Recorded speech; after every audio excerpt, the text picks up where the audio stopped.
Lecture 2 chapter 7 AC voltage applied to a resistor. Now हमारे पास जो है यहाँ पर जिस तरह से दिया है कि एक रेजिस्टर है एंड उसे हमने एसी वोल्टेज जो है उसके साथ कनेक्ट किया हुआ है एंड यहाँ पर ये जो टर्मिनल्स पे जो पोटेंशियल डिफरेंस है वो कैसा है, तो कि टाइम वेरिंग है, यानी एसी वोल्टेज वाला टाइम वेरिंग पोटेंशियल डिफरेंस है। तो ऐसे टाइप के पोटेंशियल डिफरेंस जो है उसे हम क्या बोलेंगे, एसी वोल्टेज। तो एसी वोल्टेज के लिए अगर हम देखें तो V इक्वल्स टू में हमें क्या मिल सकता है, Vm sin omega t। And ये जो Vm है वो Vm क्या है, तो कि वो एम्पलीट्यूड है, जो कोई भी पोटेंशियल डिफरेंस है उसका एम्पलीट्यूड, यानी कि क्या बोल सकते हैं, मैक्सिमम वोल्टेज है। एंड जो ओमेगा है वो है एंगुलर फ्रीक्वेंसी। इसके अलावा हमने एक और फार्मूला देखा है, वो क्या है, V इक्वल्स टू IR। तो यहाँ पर क्या है, V equals to Vm sin omega t and यहाँ पर है V इक्वल्स टू IR। तो ये दोनों एक दूसरे से इक्वल हो सकते हैं, ऐसा बोल सकते हैं, यानी कि हम इक्वेशन 1 एंड 2 को कंपेयर कर सकते हैं। V इक्वल्स टू IR जो है इसमें से हम V का जो वैल्यू है वो इस इक्वेशन में यूज कर सकते हैं। तो V की जगह पर क्या डाल दे, IR एंड यहाँ पर क्या है, तो कि Vm sin ओमेगा t। ये R यहाँ पर इनटू में है, यहाँ से यहाँ आया तो डिवीजन में आ जाएगा। तो यहाँ पर जो Vm sin ओमेगा t था वो तो है ही, बट उसके साथ नीचे क्या आ गया है, R आ गया है। सो ये जो Vm अपॉन में R है इसे हम क्या ले सकते हैं, तो कि Im ले सकते हैं, यानी कि मैक्सिमम वाला करंट। तो यहाँ पर इसीलिए क्या आ जाएगा, Im sin ओमेगा t। तो ये क्या I के लिए वैल्यू मिल गया कि I इक्वल्स टू में क्या होगा, Im sin omega t। Now point क्या है, तो कि यहाँ पर क्या है हमारे पास Vm sin ओमेगा t, यहाँ पर क्या है Im sin ओमेगा t, ये भी ओमेगा t, ये भी ओमेगा t। सो हम ऐसा बोल सकते हैं कि दोनों जो है ना, दोनों का एंगल कैसा होगा, सेम टाइप का होगा। एंड यहाँ पर ये Im जो है वो क्या है, तो कि वो भी एम्पलीट्यूड है करंट का, यानी कि मैक्सिमम करंट होंगे। यहाँ पे करंट एंड वोल्टेज का ग्राफ है कि जैसे यहाँ से जो है ये किसका, ये पहला वाला जो है ये करंट के लिए है एंड ये जो दूसरा है वो वोल्टेज के लिए। तो ये Vm यानी इस पॉइंट पे वोल्टेज का ये मैक्सिमम वैल्यू है एंड ये Im यानी इस पॉइंट पे ये करंट का मैक्सिमम वैल्यू है। सो यहाँ पे हम क्या बोल सकते हैं कि जो वोल्टेज एंड करंट है दोनों ही कैसे हैं, तो कि सेम फेज में, क्योंकि यहाँ पे दोनों जो है सारे एंगल के हिसाब से सेम ही है कि पहले 0 पे, पाई पे, 2 पाई पे, तो दोनों जो है वो एंगल के हिसाब से सेम है, यानी कि दोनों जो है वो सेम फेज में है।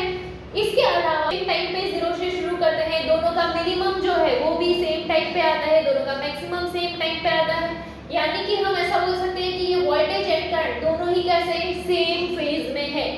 यानी कि दोनों के बीच में कोई भी फेज डिफरेंस नहीं है, यानी कि दोनों के बीच में कोई भी एंगल आगे पीछे नहीं है, दोनों सेम फेज में है।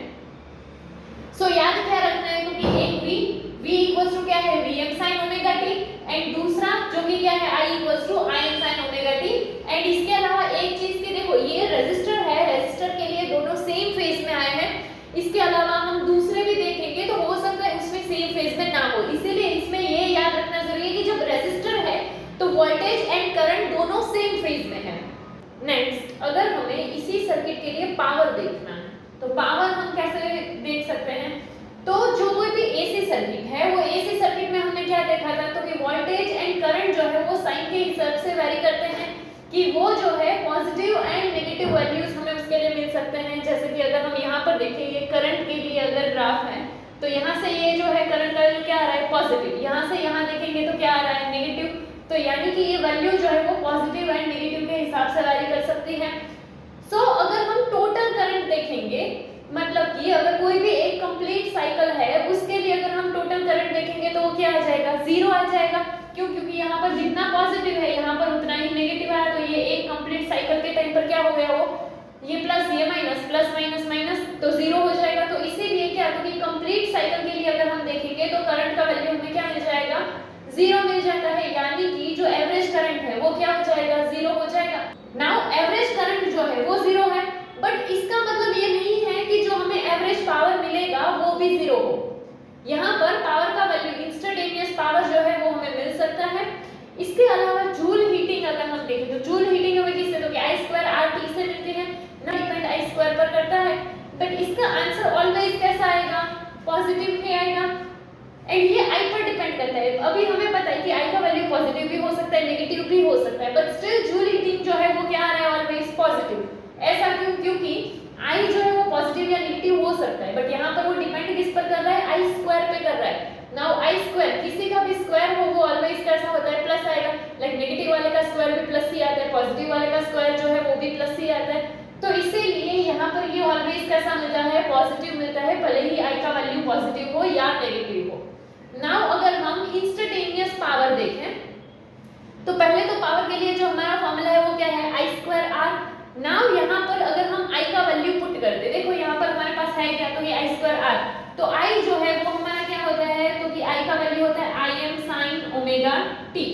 ठीक है, एंड उसका क्या हो जाएगा स्क्वायर, क्योंकि यहाँ क्या है आई स्क्वायर, एंड देन क्या है आर, तो यहाँ पर क्या आ गया आर, तो ये स्क्वायर ये दोनों में होगा, यानी क्या आ जाएगा, तो कि आई एम स्क्वायर, ठीक है, एंड यहाँ पर जो साइन ओमेगा टी है वो क्या बन जाएगा, sign square omega T, and यहाँ पर जो आर था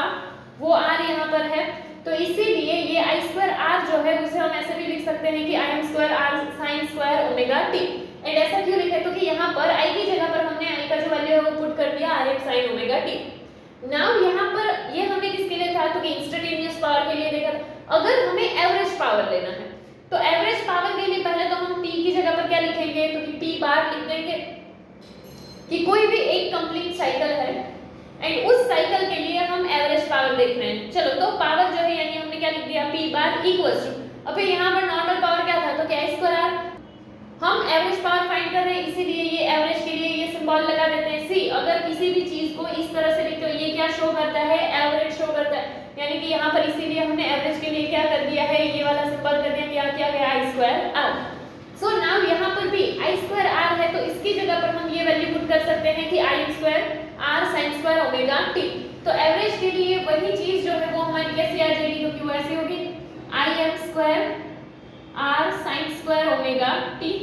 ठीक है, तो एवरेज के लिए ये ऐसे आ जाएगा, तो वो एवरेज वाला ऐसा हो जाएगा कि I M square R sine square omega T. Now जो है I M square and R ये दोनों ही क्या है, कांस्टेंट्स, तो उसको तो यहाँ पर ऐसे ही लिख देंगे और बचा क्या, तो ये साइन स्क्वायर ओमेगा टी। तो now sine square omega T का एवरेज अगर हमें ढूंढना है तो क्या कर सकते हैं, तो कि पहले तो हम एक ट्रिग्नोमेट्रिक आइडेंटिटी का यूज कर सकते हैं। ट्रिग्नोमेट्रिक आइडेंटिटी कौन सी, तो कि यहाँ पर तुमने एक फॉर्मूला देखा होगा, वो फॉर्मूला ऐसा है कि 1 माइनस cos 2 थीटा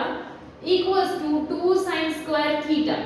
ऐसा फॉर्मूला देखा होगा, ठीक है। तो यहाँ पर देखो, यहाँ पर क्या है sin स्क्वायर ओमेगा t, ठीक है, तो ये 2 यहाँ मल्टीप्लाई यहाँ से यहाँ जाएगा तो डिवाइड, तो इसीलिए हम ऐसा लिख सकते हैं ये sin स्क्वायर ओमेगा t जो है उसकी जगह पर कि 1 minus cos 2 omega t upon में 2, ठीक है। तो यहाँ पर क्या, तो कि ये जो हमारा 2 नीचे था ना बस उसको सिर्फ कॉमन में निकाला है 1/2 और यहाँ क्या लिख दिया, तो कि 1 माइनस cos 2 ओमेगा t। देखो यहाँ पे ये 2 यहाँ से यहाँ नीचे जाएगा, तो यहाँ अगर वो नीचे तो उसे ऐसे बाहर भी लिख सकते हैं, इसीलिए ये ऐसा आया है ना। ये जो 1/2 है उससे दोनों से अगर इनटू कर दे तो क्या आ जाएगा, तो कि 1/2 माइनस में 1/2 cos 2 ओमेगा t। ना ये 1/2 तो जो है ये तो कांस्टेंट है, ठीक है, तो इसके लिए तो ऐसे मिल जाएगा, बट ये जो cos 2 ओमेगा t है उसके लिए तो फाइंड करना पड़ेगा ना। अगर कोई भी फंक्शन है एंड उस फंक्शन का हमें एवरेज फाइंड करना है over the time period t, ठीक है, तो हमारे पास कोई भी टाइम पीरियड t है, मतलब जितने में ये साइकिल कंप्लीट होगा, तो उसके लिए अगर हमें फंक्शन का एवरेज फाइंड करना है तो उसके लिए हमारे पास एक ये फॉर्मूला है क्या, तो कोई भी फंक्शन जिसका एवरेज फाइंड करना है तो वो क्या आएगा, तो कि देखो average of function f of t equals to 1/t integration 0 to t f of t dt। इसके हिसाब से हम कोई भी फंक्शन जो है उसका एवरेज निकाल सकते हैं। तो यहाँ पर अगर हमें cos 2 ओमेगा t का एवरेज निकालना है तो क्या आ जाएगा, तो हम ऐसा कर सकते हैं कि चलो ये फंक्शन f of t है, यानी कि वहाँ पर क्या आ जाएगा cos 2 ओमेगा t, एंड ये जो है हमें इसका क्या ढूंढना है एवरेज, इक्वल्स टू यहाँ क्या है, तो कि 1/t, फिर इंटीग्रेशन क्या है, तो कि 0 to t, then f of t यानी हमारा क्या आ जाएगा, तो कि cos 2 omega t and dt, ऐसा हो जाएगा। सो नाउ यहाँ पे अगर हम इंटीग्रेशन देखें तो cos 2 ओमेगा t उसका इंटीग्रेशन क्या होगा, तो कि sin 2 ओमेगा t अपॉन में 2 ओमेगा होगा, तो यहाँ पर क्या आ जाएगा, तो कि ये 1/t जो है वो तो वैसा का वैसा, एंड ये cos 2 ओमेगा t का क्या हो जाएगा, तो कि sin 2 ओमेगा t, तो यहाँ पर आ गया sin 2 ओमेगा t अपॉन में, अभी यहाँ पर क्या है, तो ये जो 2 ओमेगा है वो नीचे आएगा, तो इसीलिए क्या अपॉन में 2 ओमेगा। एक चीज जो इस चैप्टर में बहुत ही ज्यादा याद रखने जैसे कि जो बार बार बहुत सारे डेरिवेशन में आएगी, तो वो सीधा जो है हम याद कर लेते हैं कि अगर यहाँ पर इंटीग्रेशन करते हैं, इंटीग्रेशन में जब साथ में कोई हो तो वो कहाँ जाता है, डिवीजन में, एंड डिफरेंशिएशन में अगर कोई भी चीज साथ में हो तो किस में आएगी, मल्टीप्लाई में। तो यहाँ पर 2 ओमेगा था तो वो डिवीजन यानी कि वो नीचे जाएगा 2 ओमेगा। चलो तो यहाँ पर ये हमें इसका इंटीग्रेशन मिला है एंड यहाँ करा है तो कि 0 टू t, तो वो अगर हम लिमिट लगाएंगे तो क्या आ जाएगा 0 टू t। नाउ अगर हम यहाँ पर upper limit minus lower limit होगा, तो upper limit minus lower limit अगर हम करते हैं तो यहाँ क्या आ जाएगा तो कि 1 अपॉन में t। चलो ये जो है ये 2 ओमेगा को बाहर निकाल लेते हैं, तो यहाँ पर क्या आ गया 2 ओमेगा। चलो तो अपर लिमिट यहाँ पर लगाएंगे तो क्या आ जाएगा तो कि sin 2 ओमेगा, अपर लिमिट में क्या है t, तो यहाँ पर आ गया t माइनस लोअर लिमिट में 0 है तो वो तो फाइनली लास्ट में भी क्या देने वाला है 0 ही देने वाला है। चलो तो ये 0 वाला तो गया, तो ओमेगा t जो है वो क्या है तो कि एक साइकिल कंप्लीट होने पर है, तो ये एक साइकिल कंप्लीट कहां पर होगा तो कि 2 पाई से, तो यहाँ पर ओमेगा t की जगह क्या डाल सकते हैं 2 पाई डाल सकते हैं, ठीक है। एंड यहाँ पर इवन पाई जब भी आएगा तो साइन का वैल्यू क्या होगा 0 होगा। सी इवन पाई पे साइन का वैल्यू 0 क्यों होता है, क्योंकि अगर हम ऐसे देखेंगे तो यहाँ पर जो है 0 होगा, यहाँ पे क्या होगा पाई बाई 2 होगा, यहाँ पे पाई होगा, यहाँ पे 3 पाई बाई 2 होगा, तो सी सारे इवन पाई इस साइड आते हैं, ठीक है। 0 2 पाई 4 पाई 6 पाई सारे इवन पाई यहाँ पर आते हैं, तो यहाँ पर वैल्यू कौन सा तो कि जो sin 0 का वैल्यू होगा वही आएगा, एंड sin 0 का वैल्यू क्या होता है 0, इसीलिए यहाँ पर भी जब हम वैल्यू डालेंगे तो क्या आ जाएगा sin का वैल्यू 0 आ जाएगा, एंड 0 के साथ इनटू में ये पूरा टर्म ही क्या हो जाएगा 0, तो इसीलिए ये पूरा भी क्या हो गया 0 हो गया। तो यहाँ पे ये 0 आया, तो सी यहाँ पर हमने क्या देखा था तो कि हम इसको सॉल्व कर रहे थे 1/2 कांस्टेंट वैसा का वैसा आएगा, वो तो हमने देखा। हम किसके लिए ढूंढ रहे थे तो कि cos 2 ओमेगा t के लिए ढूंढ रहे थे, एंड उसका आंसर तो क्या आ चुका है 0 आ चुका है। तो अगर ये 0 हो गया तो बचा क्या सिर्फ तो कि हाफ, तो इसीलिए क्या बोल सकते हैं तो कि sin स्क्वायर ओमेगा t का जो एवरेज है वो क्या आएगा हाफ, क्योंकि यहाँ पर ये वही लिखा हुआ है कि cos 2 ओमेगा t का जब एवरेज ढूंढना तो वो क्या आ चुका है 0, एंड जब वो 0 आ चुका है तो ये टर्म तो पूरा चला जाएगा, तो यहाँ पर हाफ ही बचा है। इसीलिए जो sin स्क्वायर ओमेगा t का जब एवरेज लेते हैं तो उसका आंसर क्या आता है हाफ। तो यहाँ पर जब हम इसमें वैल्यू पुट करेंगे कि देखो यहाँ पर क्या है तो कि im स्क्वायर r, वो तो यहाँ पर है ही, and then sin square omega t, and sin square omega t का वैल्यू क्या आता है हाफ, तो यहाँ पर क्या आ गया हाफ, तो इसीलिए जो एवरेज पावर मिला हमें वो क्या है तो कि half im square r। sin square omega t का एवरेज जो है वो हाफ आता है, एंड फिर जो है वैल्यू पुट करेंगे तो जो एवरेज पावर आएगा वो क्या होगा तो कि हाफ im स्क्वायर r।